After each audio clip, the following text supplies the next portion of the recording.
એસ્ટેટવાળા તોડી ગયા છે, પણ 6 મહિના સુધી કાટમાળ ન હટાવે આ બહુ ગંભીર બાબત છે. એના ઉપર આજે લોકો કચરા પેટી બનાવી દીધી છે.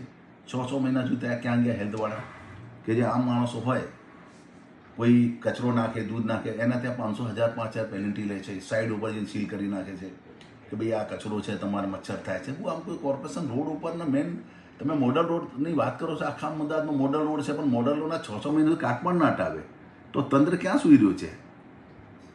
તંત્ર ક્યાં સુઈ રહ્યું છે? આ બહુ ગંભીર બાબત છે. અમદાવાદમાં જ્યાં એક પોલિસી બનાવવી જોઈએ કે જ્યાં એસ્ટેટવાળા તોડે બીજા દિવસે એને કાટમાળ હટાવવું જોઈએ. તેથી આજે જાણો છો કે અમદાવાદ શહેરમાં વરસાદ પડી રહ્યો છે અને હાટકેશ્વર આખા અમદાવાદનો સેન્ટર પોઈન્ટ છે કે પાણી લોઅર સૌથી વધારે વિસ્તાર નાનો ડીપમાં છે.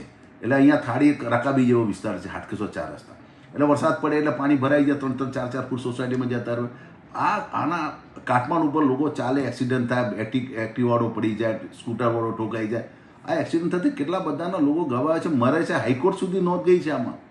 આ બહુ ગંભીર બાબત છે. તાત્કાલિક કમિશનર સાહેબને જે હેલ્થ બાબતમાં બહુ એમાં ઇમ્પ્લિમેન્ટમાં માને છે, પણ આટલા રોડ ઉપર એમને કેમ ધ્યાનમાં ના આવ્યું? પૂર્વ ઝોનના અધિકારીઓ હોય કે જે તો તાત્કાલિક આ બધું કાટમાળ હટાવવું જોઈએ. સ્થાનિકોએ ઉકરડો બનાવ્યો છે, એઠવાડ ગંદકી સહિતનો કચરો ત્યાં ઠાલવી રહ્યા છે અને જળ વિતરણ કેન્દ્ર કે જે આખા ભાઈપુરાને જળ પૂરું પાડે છે એ જગ્યા છે. આપ જાણો જ્યાં જળ વિતરણનું હોય ને ત્યાં લોકો આમ પબ્લિક પાણી પીવા જતી હોય, પણ મારી વાત છે કે 6 મહિના સુધી કચરા નાખે તો એનાથી કેટલી બધી બીમારી ઊભી થતી હોય, કેટલી બધી બીમારી થતી હોય. આજે કોઈ પણ ઉકેડો હોય, કચરો હોય અને 6 મહિના સુધી પડ્યો હોય, એ સડન થાય, એનાથી કેટલા બધા વાયરસ પેદા થતા હોય.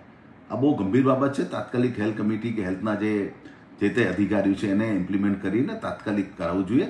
અને આપનો આભાર કે આ અમારું જે ઇન્ટરવ્યૂ લીધું કે ભાઈ આ વસ્તુ પબ્લિકમાં જાગૃત હોવું જોઈએ અને અધિકારીઓને પણ જાગૃત હોય અને અહીંના નેતાઓના કે મેયર કે બધાને જાગૃત હોય. એમસીની જિમ્મેદારી છે એને તાત્કાલિક એને દૂર કરવું પડે.